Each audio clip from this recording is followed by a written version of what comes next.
Fala galera, beleza? Sejam bem-vindos a mais um vídeo por aqui e hoje, continuando o estudo do direito do trabalho, analisaremos a diferença entre relação de trabalho e relação de emprego. Concentraremos mais os nossos esforços em relação de emprego, que é o que mais cai em prova, ok? Antes de iniciar a matéria, eu só peço gentilmente, se possível, é claro, para que deixem uma curtida, um comentário no vídeo. Isso fortalece muito mesmo, tá? Ajuda o canal a continuar produzindo mais conteúdos. Mas vamos lá, matéria na tela. Bom, eu coloquei aqui ó, uma introdução. Vamos começar conceituando relação de trabalho. Quando falamos em relação de trabalho, temos que é toda forma de contratação da energia de trabalho humano.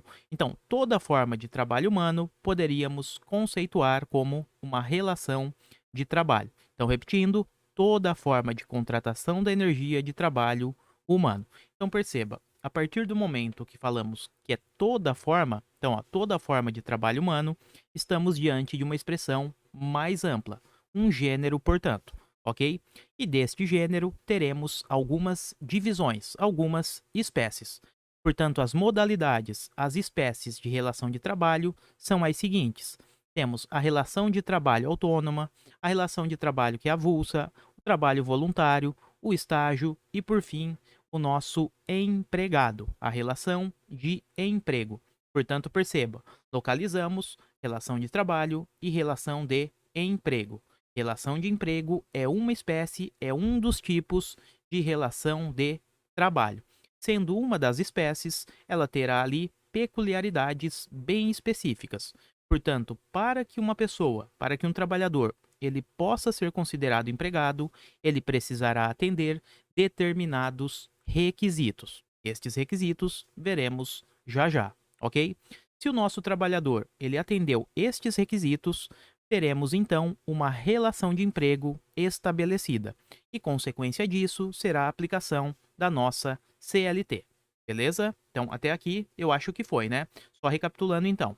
Relação de trabalho é uma expressão mais geral, envolve toda forma de trabalho humano, portanto, é a mais ampliativa possível. Dentro deste gênero, da expressão maior, temos algumas subdivisões, algumas espécies. Temos ali o trabalhador autônomo, o trabalhador avulso, o trabalhador voluntário, o nosso estagiário e, por fim, o empregado. Para ser considerado empregado, aqui a CLT tem a maior aplicação, ela foi pensada para este grupo específico, precisaremos atender alguns requisitos, que, como eu disse, veremos já já. Portanto, relação de trabalho a gênero e relação de emprego é espécie. Outra coisa que pode cair em prova daqui, perceba só, toda relação de emprego, estamos falando da espécie, então toda relação de emprego, ela é uma relação de trabalho. Agora, nem toda relação de trabalho é uma relação de emprego. Vamos explicar isso aqui melhor graficamente. Então temos o seguinte, pessoal, ó, nosso desenho, esse círculo maior, o conjunto aqui ó, esta linha aqui do círculo maior é a nossa relação de trabalho. Portanto, o gênero. Dentro da relação de trabalho, teremos ali algumas espécies. Eu coloquei aqui três, mas temos outras, tá? Vamos imaginar que aqui, ó, tenhamos o autônomo, aqui o avulso e aqui o nosso empregado, ok? Então aqui esse círculo que está pintado é o nosso empregado. Perceba, toda relação de emprego, esta que está pintada, é uma relação de trabalho. Afinal de contas, ela está contida neste conjunto, ela faz parte do conjunto maior, deste círculo maior, ok? Então, toda relação de emprego é uma relação de trabalho. Agora, nem toda relação de trabalho é uma relação de emprego. Até pode ser uma relação de emprego, perceba, mas existem outros tipos de relação de trabalho. Por exemplo, autônomo, avulso, voluntário, estagiário e por aí vai. Maravilha? Então leve para a prova isso. Relação de trabalho é gênero e relação de emprego é espécie. E para atender esta espécie específica, precisaremos de alguns requisitos. Qual é a nossa missão agora? Justamente identificar estes requisitos. Então vamos ver essa tal de relação de emprego, ou seja, uma das espécies de relação de trabalho. Se ela é uma das espécies, para que seja reconhecida, precisamos observar algumas exigências, requisitos específicos. Então, teremos aqui um tipo de trabalhador que atende determinadas condições. Vamos ver quais são estes requisitos. Bom, os requisitos, adianto a vocês, são 5. Veremos primeiro quais são e depois, no próximo slide, eu detalho cada um deles, ok? Eles estão previstos no artigo 2º e também no artigo 3º da CLT. O artigo 2º, que traz a definição de empregador, diz o seguinte: considera-se empregador a empresa individual ou coletiva que, assumindo os riscos da atividade econômica, admite, assalaria e dirige a prestação pessoal de serviço. Então, aqui temos o primeiro requisito da nossa relação de emprego, a pessoalidade. Então, prestação pessoal. Este requisito, sabe-se lá por quê, ele está dentro da definição de empregador, lá no artigo 2º. Ficou meio deslocado, né? Mas vamos aos outros requisitos. Lá no artigo 3º, aí sim, está certinho a definição de empregado e os outros requisitos. Considera-se empregado toda pessoa física que prestar serviço de natureza não eventual a empregador, sobre dependência deste e mediante salário. Então perceba, aqui estão os nossos requisitos. No artigo 2º, temos o pessoal, que remete à pessoalidade. No artigo 3º, extraímos pessoa física, não eventualidade, também chamada de habitualidade, dependência, que vamos nomear aqui de subordinação, e salário, mediante salário, né? Temos aqui, portanto, a nossa onerosidade, que corresponde ao seguinte mnemônico, galera. Os requisitos da relação de emprego formam o nosso SHOP. SHOP com 2P, tá? Claro que existe erro de grafia, não é shopping, nada, mas é tudo para fins didáticos. Ignore este erro. Mas vamos lá. O S é de subordinação, o H de habitualidade ou não eventualidade, o O de onerosidade, o primeiro P de pessoalidade e, por fim, o segundo P de pessoa física ou pessoa natural. Estes são os requisitos configuradores da relação de emprego. Eles são cumulativos. Calma que já veremos detalhadamente cada um deles, ok? Primeiro eu quero que você memorize. Então vamos lá. Requisitos da relação de emprego. O nosso trabalhador, se ele estiver atuando com subordinação, habitualidade, onerosidade, pessoalidade, pessoa física, também chamada de pessoa natural, né? Ele será então um empregado. Estaremos diante de uma relação de emprego e ali a CLT será de fato aplicada. Maravilha? Então agora sim, vamos observar cada um destes requisitos de forma detalhada. Bom, o primeiro dos requisitos que analisaremos é a nossa pessoa física ou pessoa natural. São expressões sinônimas, tá, galera? Perceba, aqui não tem muito o que explicar. Pessoa física é a pessoa de carne e osso. Então, para ser empregado, precisamos estar diante de uma pessoa física. Sempre. É difícil no direito como um todo, né? É ter essa expressão sempre. Mas aqui necessitamos da pessoa física. Cuidado só com um detalhe, galera. A chamada pejotização, contratar trabalhadores e exigir que eles abram PJs, né? CNPJ ali, é uma forma de burlar a legislação trabalhista. Aquele trabalhador que é pejotizado, ele não terá a maioria dos direitos e também será afetado eventualmente por contribuições previdenciárias. Então, ele é afetado em âmbito trabalhista e também na esfera previdenciária. Então, não pode. É uma forma de burlar a legislação. Então, perceba, o primeiro requisito é a presença de uma pessoa física. Maravilha? Vamos para o segundo requisito. Bom, encontrada essa pessoa física, contratamos uma pessoa física, precisamos de mais um requisito. Lembre-se, eles são todos cumulativos. Precisamos da presença de todos. Temos agora a pessoalidade. Como assim pessoalidade? É o seguinte, galera, a relação de emprego ela é pessoal, chamada de intuito persona. Como assim pessoal? Quando o empregador contrata determinada mão de obra, determinada força de trabalho, ele está contratando aquela habilidade específica.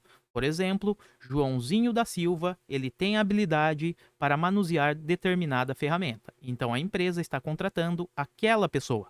Não adianta que o Joãozinho mande o seu amigo, seu irmão, sua mãe, os seus pais, enfim, ok? Então até coloquei aqui, ó, prestará o serviço àquele que foi contratado.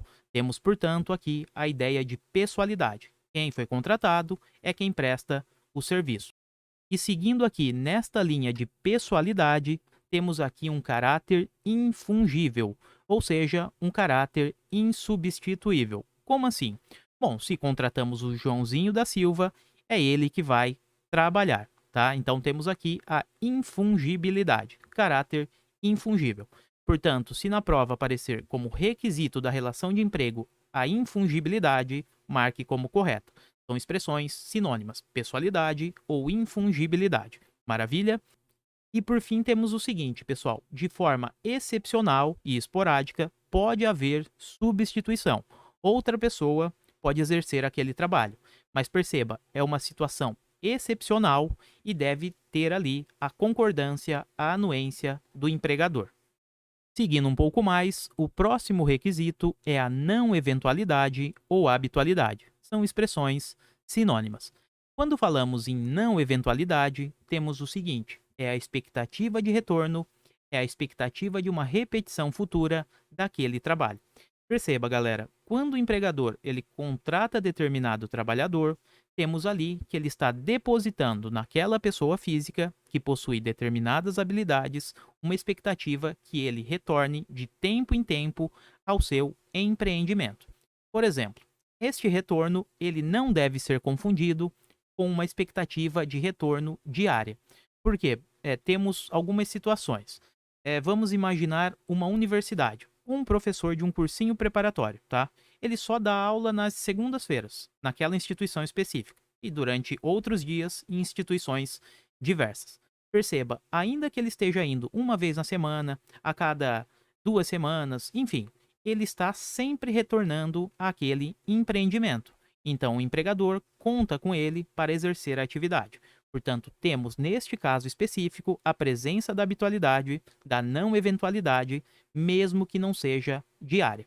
Portanto, não eventualidade é a expectativa do retorno, é a repetição futura daquela atividade no mesmo empreendimento. E pode ser que não ocorra de forma diária, beleza? Mesmo não acontecendo diariamente, a habitualidade, a nossa não eventualidade, estará presente. Bom, galera, e antes de avançar, só uma observação em relação aos domésticos, que eu acho pertinente neste momento. Teremos aulas específicas para estes trabalhadores mais à frente, mas eu quero comentar esta situação. Seguinte, os domésticos, a eles não é exigida a habitualidade ou não eventualidade. Na realidade, o legislador foi mais rígido e exigiu a presença de um requisito chamado de continuidade. Os nomes eles não estão diferentes à toa, senão teríamos aqui habitualidade ou não eventualidade. Na continuidade, o requisito que é exigido ao doméstico, temos que a presença, a expectativa do retorno, ela é maior. Portanto, perceba, até 2 vezes na semana será considerado diarista. Agora, a continuidade estará presente se tivermos ali 3 dias na semana ou mais. Então, o empregado doméstico ele precisa de continuidade.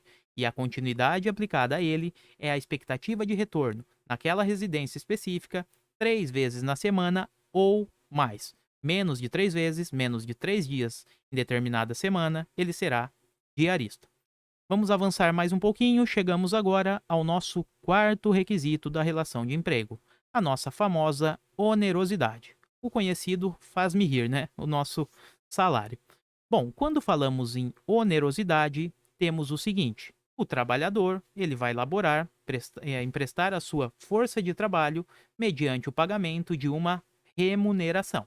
Então perceba, neste ponto basta a intenção onerosa, ou seja, basta que o empregador sinalize para o empregado que está disposto a pagar uma quantidade X, beleza? Até porque, se este pagamento não for honrado, teremos na Justiça do Trabalho o reconhecimento da relação de emprego, se todos os requisitos estiverem presentes, e o empregador ele será obrigado a arcar com estes valores combinados no contrato de trabalho. Então perceba, basta a intenção onerosa. Um segundo detalhe em relação à onerosidade é o seguinte: aqui temos algumas questões mais complicadinhas. Vamos ficar atento, portanto. Bom, a onerosidade, perceba um detalhe, até coloquei, ó, cuidado. Instituições sem fins lucrativos podem contratar empregados. Perceba só. Dentro de instituições que não possuem finalidade lucrativa, poderemos encontrar empregados normalmente. Então, não é porque a instituição não tem finalidade lucrativa que nos quadros dos seus funcionários não poderemos ter ali relações de emprego reconhecidas. Então, eventualmente, poderemos sim ter trabalhadores que estejam recebendo. Beleza? Então, podemos reconhecer o vínculo de emprego mesmo diante de instituições sem finalidade lucrativa. E para encerrarmos onerosidade, temos o seguinte: este requisito, ele difere a relação de emprego da relação de trabalho voluntário. Até porque no trabalho voluntário não temos uma remuneração. E por fim, como último requisito, temos a nossa subordinação, ou seja, o poder do empregador de dar ordens e dirigir a prestação da atividade. Se liga, galera, temos aqui uma espécie de escadinha, né? Vamos num passo a passo. Primeiro, foi contratada uma pessoa física. Depois, esta mesma pessoa física, ela deve prestar o serviço de forma pessoal. Além disso, ela precisa retornar ao empreendimento de forma recorrente. Devemos ter ali a expectativa do retorno, ainda que não seja de forma diária. Seguindo um pouco mais, dentro desta nossa escadinha, temos que esta pessoa ela estará recebendo uma remuneração. E por fim, este nosso camarada, além de receber, ele fica sujeito à subordinação do seu empregador.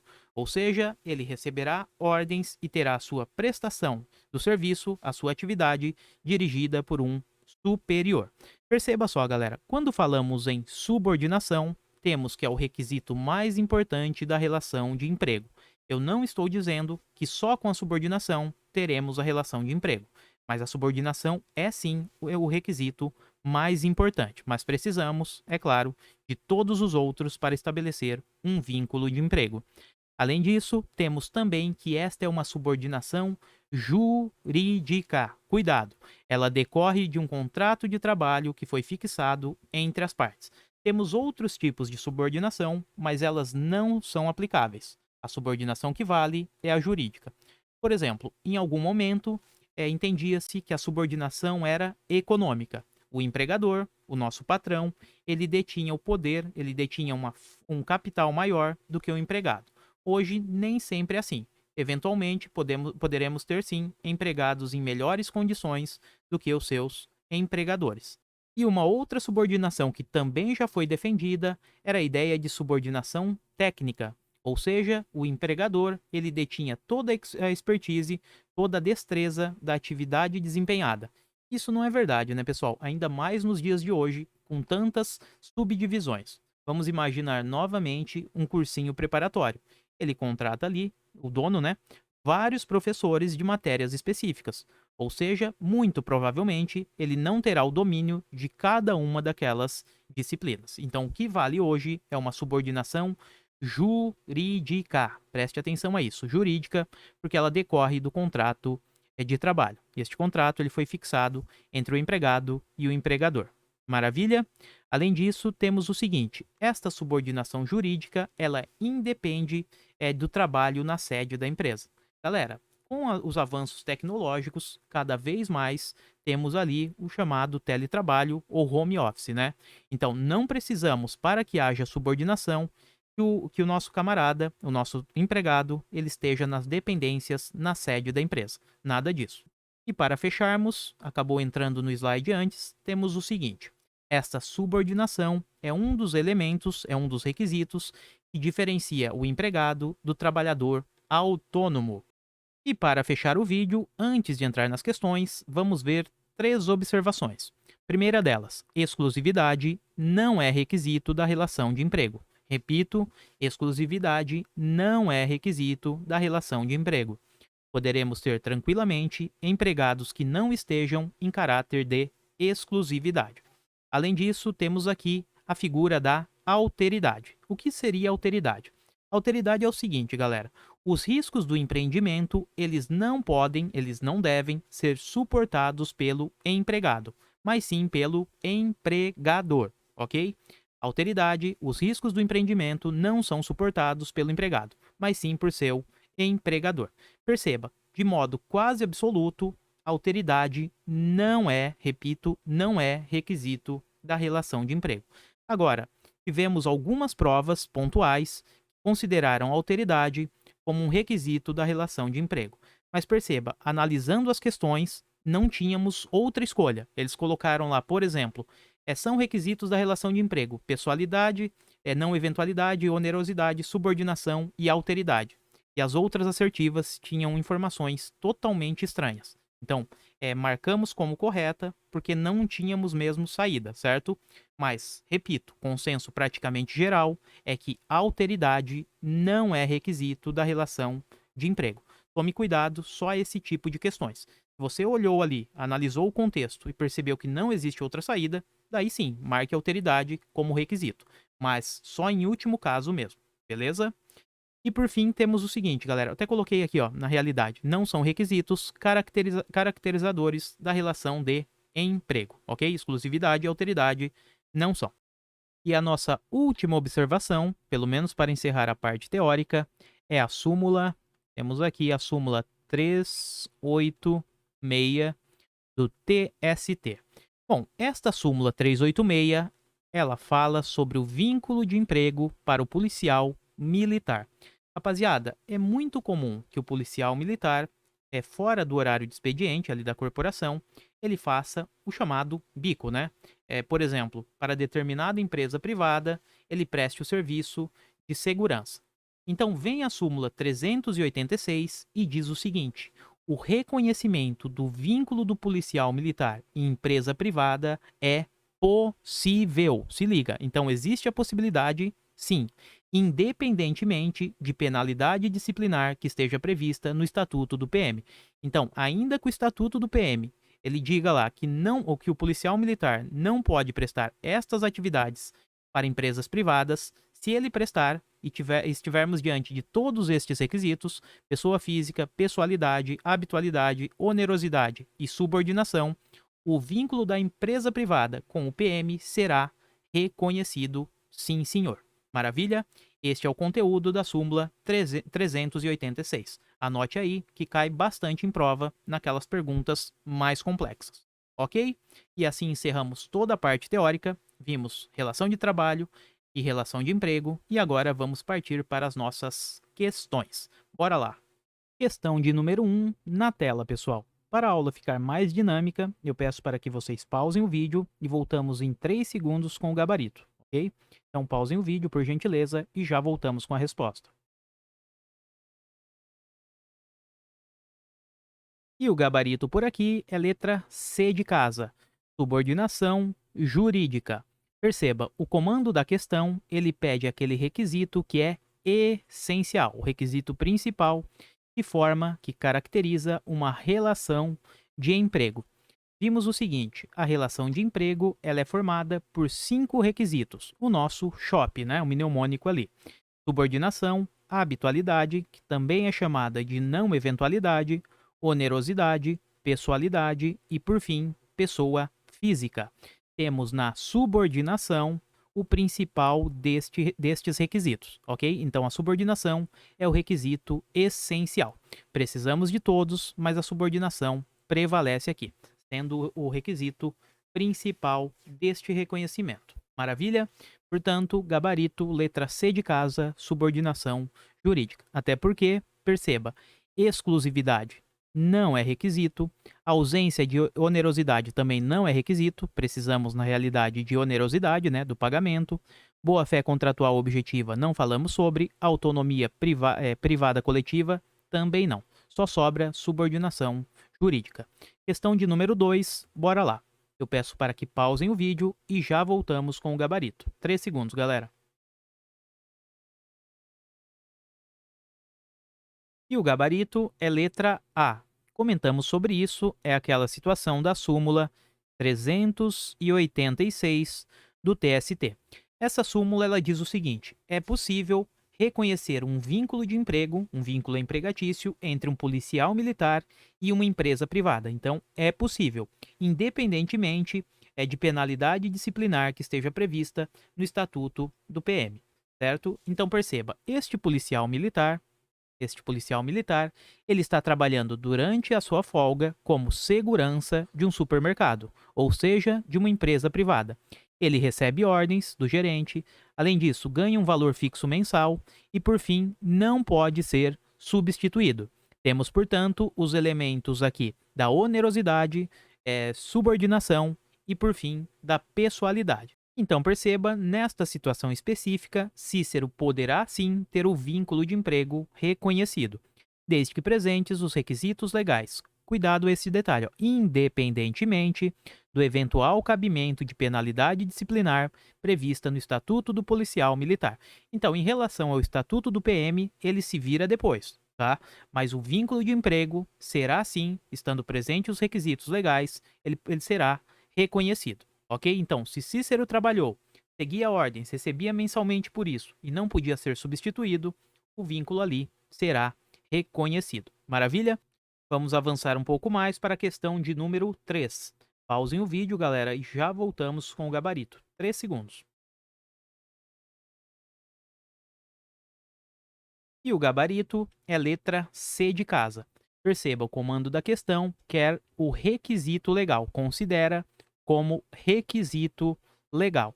Então, a única assertiva que traz um requisito da relação de emprego é a letra C de casa, a onerosidade na prestação dos serviços. Novamente, vamos para o nosso mnemônico. São requisitos da relação de emprego o nosso SHOP: subordinação, habitualidade ou não eventualidade, onerosidade, pessoalidade e, por fim, pessoa física. Perceba então, letra A, o trabalho de natureza eventual. Nada disso, é o trabalho de natureza não eventual. Para corrigir, teríamos que ter aqui o não na frente, tá? Letra B, a prestação de serviço por pessoa física, maravilha, ou jurídica. Jurídica, não. Nunca a pessoa jurídica pode ser considerada um empregado. Letra D, a exclusividade no trabalho. Vimos que exclusividade não integra o nosso SHOP aqui, ó. Não é um requisito da relação de emprego.